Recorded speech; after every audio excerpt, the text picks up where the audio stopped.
Raula Libre, lo media independente do país Niçard.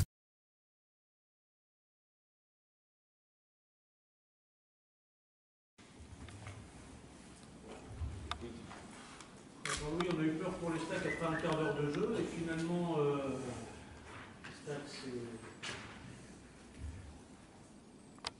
c'est pas ce qui me vient à l'idée à la fin d'un match comme ça, d'avoir eu peur. Alors c'est vraiment pas la première impression. Après 14 minutes, Je crois qu'on a fait, ouais, mais 14 minutes. 78%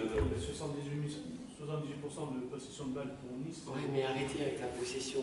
Ils n'ont pas eu une occasion dans le premier quart d'heure, ils ont eu le ballon. Il faut arrêter avec la possession, ça ne veut rien dire dans le football, la possession. Si c'est la possession dans nos 30 mètres, je te dis d'accord. Mais si c'est la possession dans le rond central, à quoi bon? On avait accepté que cette équipe aurait le ballon, on le savait avant. Je veux dire, si on avait voulu, nous, avoir 70% de possession, on aurait sûrement perdu aujourd'hui, largement. Donc, ce n'est pas le fait important du match. Le fait important du match, c'est qu'on a fait un véritable exploit, et en ne montrant pas uniquement des qualités défensives et d'organisation, en montrant de la qualité dans notre jeu, dans notre capacité à faire des mouvements collectifs, des attaques rapides. Alors bien entendu qu'on était organisé, qu'on avait décidé de les attendre et de fermer l'intérieur du jeu, parce qu'on sait que c'est une équipe qui combine beaucoup. Mais ce qu'on retient de ce match, ce n'est pas le premier quart d'heure, c'est l'ensemble de la prestation de mon équipe, qui est super satisfaisante. Aujourd'hui, on fait un exploit. On vient gagner chez une équipe qui va peut-être se qualifier en Champions League, qui est une des meilleures équipes techniquement et collectivement de la Ligue 1. Donc, ce que je retiens en premier, c'est tous les points positifs.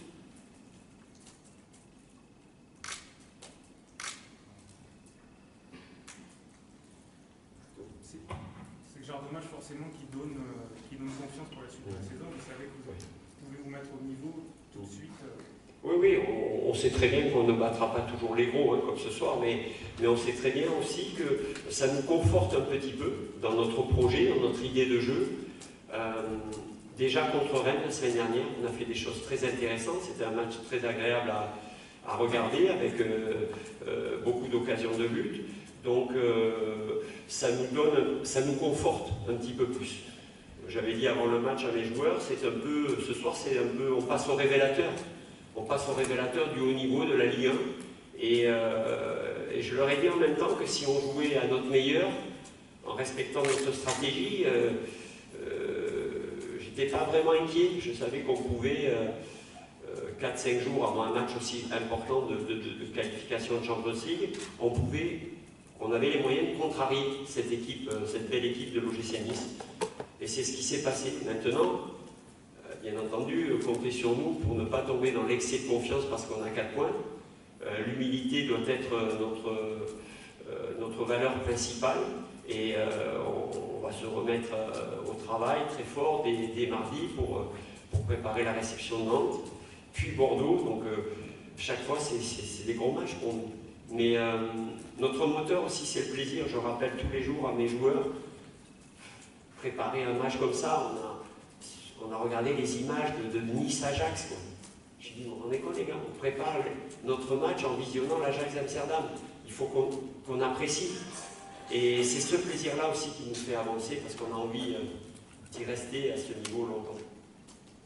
Vous parlez de plusieurs satisfactions ce soir. L'une des satisfactions, c'est quand Nice revient un partout, vous avez continué à essayer de développer du jeu pour aller chercher cette victoire. Ouais. Vous auriez pu vous croquer. Oui, c'est vrai. Et, bon, on a été un peu inquiets, mais j'ai vu dans l'attitude de mes joueurs, parce que de toute façon, nous, un partout pour nous était un résultat fantastique. On se l'était dit avant, donc on était encore dans nos objectifs. Et en même temps, on se doutait aussi que cette équipe, elle allait pousser et peut-être se déséquilibrer encore. Donc il fallait ne pas s'affoler, rester bien organisé et surtout essayer de profiter d'une ou deux situations encore, parce que tout au long du match quand même, on a mis des coups de boutoir où on a mis cette équipe un peu sur le grill. Donc effectivement, on a eu du réalisme et un peu de réussite sur le deuxième but, je le concède volontiers, mais bon voilà, Mamadou Samassa fait un double arrêt en début de deuxième mi-temps extraordinaire qui nous maintient aussi dans le match, peut-être que s'il marque très vite, mais ce sont des faits importants pour aller chercher une victoire contre un tel adversaire. On ne peut pas venir gagner à Nice sans qu'il se passe ce genre d'événement. Donc fier de la capacité mentale aussi de mon équipe à rester dans la rencontre après l'égalisation de Nice, effectivement. Est-ce que vous avez trouvé un petit peu Nice déséquilibré par moment à la perte de balle? Est-ce que vous avez décidé d'appuyer là-dessus? Ben oui, on avait essayé de jouer là-dessus, mais c'est une équipe tellement joueuse avec deux latéraux qui peuvent être très hauts en même temps, avec deux défenseurs centraux aussi qui peuvent s'installer dans la moitié adverse. Et on s'était dit, voilà, il faut à la récup, la première passe après la récup, parfois sur l'interception, parvenir à jouer sans contrôle vers l'avant pour prendre le temps d'avance devant une équipe déséquilibrée. C'est pas toujours évident parce qu'ils tiennent tellement bien le ballon avec des joueurs qui ont tellement de maîtrise. Mais sur tout un match, quand vous ne trouvez pas la solution devant une équipe bien organisée, vous finissez par faire des passes dangereuses et qui vous rendent vulnérables. Et c'est ce qu'on s'était dit. On avait dit, si on ferme les intervalles, si on ferme le cœur du jeu, comme c'est une équipe qui adore ça, redoubler, faire des 1-2, ils vont finir par forcer des passes et on pourra avoir des coups à jouer. Donc c'est ce qu'on a essayé de faire. La dernière fois que 3 a joué en Ligue 1, on peut dire que 3 avait été ridicule. Est-ce que ça, présent dans les esprits de vos joueurs et dans l'entame de cette saison, c'est important aussi d'entrer de... Je ne crois pas. On a essayé depuis déjà l'année dernière, en début de saison, c'est vrai que le club était un petit peu traumatisé et on a fait tout un travail pour redynamiser, pour recréer un climat positif avec des émotions positives et non pas la moindre difficulté faire ressortir les émotions négatives. Et depuis, ce que l'on a connu en fin de saison dernière est juste exceptionnel. Et ce groupe, quasi l'intégralité de ce groupe l'a vécu cette fin de saison, ce barrage, ce dernier match à Sochaux où on est mené 2-0, on gagne 3-2. Et ça, ça a cimenté le groupe. Et même les gens qui ont connu cette fameuse année de Ligue 1, aujourd'hui, c'est vraiment des lointains souvenirs. Au contraire, on essaye de s'appuyer sur ce vécu commun qu'on a depuis 12-13 mois et qui nous laisse à penser qu'on est capable de faire des belles choses. Et mentalement, on est une équipe costaud. On a été chercher l'accession, je vous dis, on est mené à Auxerre 2-1, on gagne 3-2 en fin de saison, à Sochaux 2-0, on gagne 3-2. On a été aussi le chercher avec le mental et les tripes. Et si une équipe qui a sans arrêt des émotions négatives, elle ne peut pas être capable de faire ça. Donc je pense et j'espère que c'est définitivement derrière nous. Et là, on est tourné vers... voilà, on veut... Moi, je connais bien le SCO d'Angers, forcément, vous savez, j'ai passé 5 ans là-bas. Et c'est un exemple. Le SCO, lors de sa première saison, à partir d'une organisation, de choses pragmatiques, costauds, ils ont fini quasiment au milieu de tableau de la Ligue 1. Et donc on se dit, pourquoi pas nous? Pourquoi pas nous? Merci.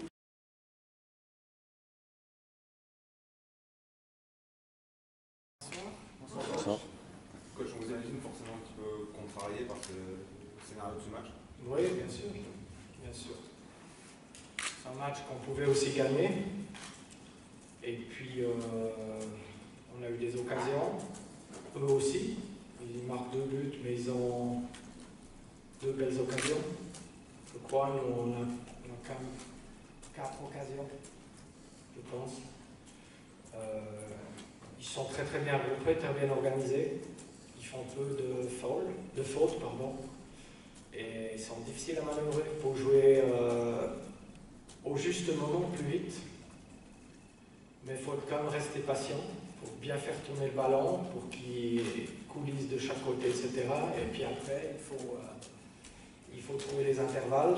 Et puis après, il n'y a pas eu de passage pour moi de l'ailier ou de latéral dans le dos de l'ailier, parce qu'il n'y avait pas assez de fixation.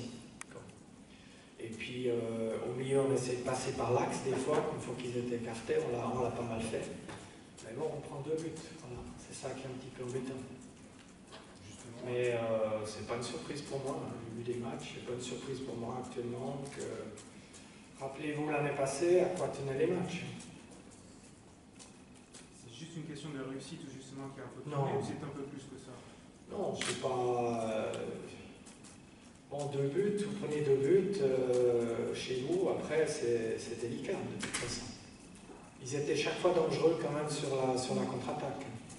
Ils ont des devant Grand Cyr et puis Nian.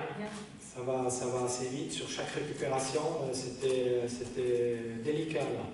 C'était pas hyper dangereux, mais 2 ou 3 fois, on voyait qu'il pouvait aller jusqu'au bout. On a mieux joué au début de deuxième mi-temps. 8-9 minutes, on joue bien, et puis total, c'est nous qu'on prend le but, quoi. Justement, comment vous expliquez un petit peu, encore une fois, ce déséquilibre, un petit peu à la perte du ballon? Il y a des moments où vous avez... Il y a des tas de choses à remettre en place, ça c'est clair. Je l'ai dit maintenant à vos collègues de la télévision.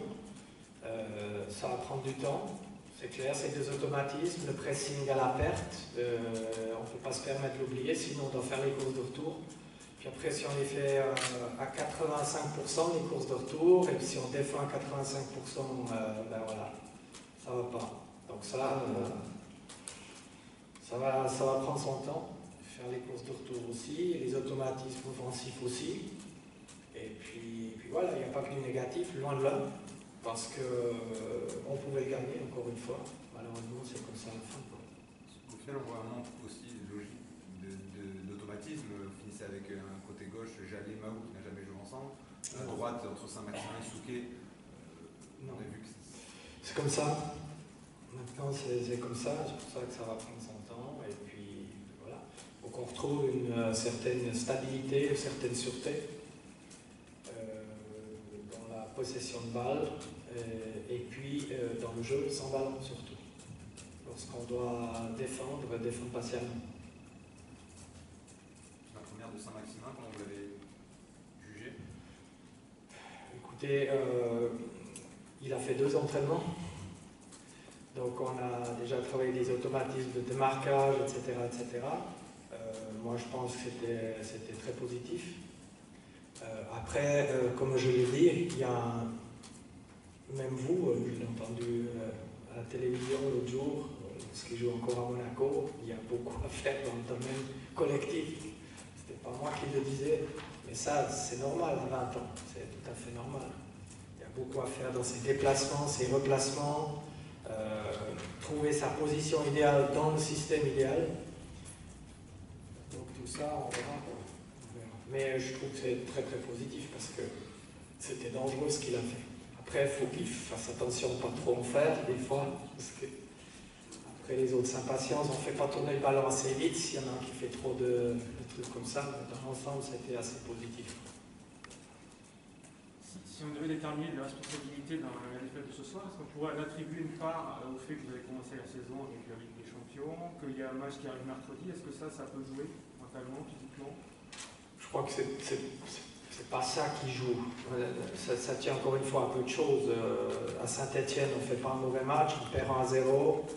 Peut-être là, on était encore dans les premières minutes un peu à Amsterdam, mais on ne doit pas trouver cette excuse. Et puis c'est pas ça. Franchement. Il faut de la patience, c'est un début de saison, on doit changer, je vous l'ai dit, je ne vais pas le répéter 1000 fois, et si on compare à ce passé, il manque 5 titulaires, 6 même. C'est énorme, c'est la réalité, je dis la vérité simplement, et ça va prendre du temps de trouver un amalgame. Moi j'avais vécu ça en Allemagne, avec 3 joueurs importants qui étaient partis, c'est très difficile à compenser. Ça prend du temps. Alors avec 5 ou 6, c'est dur. Ça, c'est pas une surprise pour moi. Mais ça ne fait absolument rien, c'est un gros challenge. Et il faut qu'on bosse. Et puis vraiment bosser comme des fous, même si maintenant, quelle que soit l'issue contre Naples, on va avoir des semaines anglaises, ce qui va nous empêcher de faire des heures de travail d'entraînement parce qu'on aura des matchs régulièrement, espérons le mardi et le mercredi et le samedi. Vous êtes inquiet ou justement vous saviez? Vous êtes Non. aussi, vous savez, Non, je travaille avec les gars qui sont là, on va faire le maximum. Est-ce qu'il faudra chercher quand ce joueur reviendra et l'autre reviendra, est-ce qu'il faudra changer de système? Est-ce que voilà, c'est toutes des questions qui sont normales de se poser avant la fin de la période des transferts. Pour Naples, est-ce que vous espérez récupérer Schneider ou Balotelli? Non. Ni l'un ni l'autre. Non. C'est quand même 2 de vos joueurs phares, eux aussi sont. Oui, mais à Amsterdam, on a gagné sans Mario, bien sûr que c'est des joueurs très importants, mais ben, ils ne sont pas prêts. C'est pas possible d'être prêt pour, comme là, notamment Wesley Sneijder, qui a encore, il a encore quelques jours, voire quelques semaines de préparation. Parce qu'il en a fait une avec un préparateur physique, mais chez lui en Hollande, pendant... Voilà. Et puis Mario, il revient d'une blessure aux ischios. Il n'y a pas d'entrée de jeu, ça c'est exclu Mario. Par contre, il pourrait revenir. Je ne sais pas, je ne peux pas vous dire encore, ça dépend d'une radio comme ça, mais ça va être délicat. Ça va être délicat, question de temps. Malheureusement, le débat va encore être relancé autour de Johan Cardinal, le but, vous l'avez revu. Pas besoin de le revoir. Pour vous, c'est... Oui, mais bon, c'est comme ça. Je condamne jamais personne, c'est comme ça. Même s'il y a un joueur qui loupe une occasion de mettre du but vite, c'est pas mon problème. Je pense qu'on s'est créé l'occasion. Ça fait partie du foot, c'est comme ça. Je vais la revoir, bien évidemment. Pour voir déjà au départ. Parce que des fois on dit c'est lui, puis au départ il y a une grosse erreur de placement, un renoncement dans le coupage de l'angle, de la passe, ou je sais pas quoi. Et après ça on peut le déterminer. C'est une longue ouverture de Nivet de son camp. Oui, moi j'ai l'ouverture en tête. Et Priadante qui est là, et puis à la sortie de Johan. Voilà, c'est ça, c'est un peu le but contre camp. Oui. C'est ça. Oui. Mais moi, ce qui m'intéresse, c'est de voir où c'est parti. Où on a perdu le ballon, peut-être c'était inutile de le perdre, parce que ça aussi, c'est une question importante. Parce que quand on attaque, on doit penser à défendre, et quand on défend, on doit penser à attaquer. Et ça, d'ici que tout le monde fasse la transition comme ça. Vous n'avez pas de profondeur de banc ce soir. Les joueurs qui vont revenir vous suffisent ou dans l'idéal, vous aimeriez d'autres renforts ici après? Ben oui, on cherche évidemment du monde. Voilà. Mais. Devant encore? Non, devant, non. Enfin, je veux dire, peut-être sur les côtés, peut-être derrière aussi. Base, par exemple, arrière central droit, comme ça, on verra. Talbert est parti. Voilà. Mais c'est des voilà, je vous dis ça comme ça, c'est tout. Ce qui me frappe côté droit, c'est que Lesmelou il revient beaucoup à l'intérieur du jeu pour laisser le pouvoir à Souquet. Est-ce que pour vous, c'est un moyen de pallier l'absence de l'équivalent de Saint-Maximin, par exemple, côté droit? Il a joué comme ça contre l'Ajax. On ne l'a pas fait jouer les droits sur la ligne parce que ça ne sert à rien. Donc il fallait qu'il soit à l'intérieur. Ça a bien permis à Souquet de venir. Puis les joueurs de l'Ajax, ils étaient empruntés pour nous presser comme ça. Parce qu'ils hésitaient à aller chercher. Parce que le latéral était haut, lui il était à l'intérieur. Enfin l'autre latéral, puis le latéral de l'Ajax, il peinait à venir le chercher. S'il venait le chercher, ça libérait des espaces. Ça, moi je m'adapte aux joueurs qui sont là, puis voilà, c'est le mieux possible. C'était la même chose ce soir pendant une grosse partie de la première mi-temps? Oui, mais il est revenu un petit peu trop bas, parce qu'ils étaient vraiment très très compacts. Et voilà, autrement. C'est pour ça qu'après, ça allait mieux quand Mahou, Saint-Maximin, il y avait la percussion, quoi. Et après, voilà. C'est d'ailleurs Melou qui obtient le penalty. Une passe de Céline, je crois. Oui, c'est ça.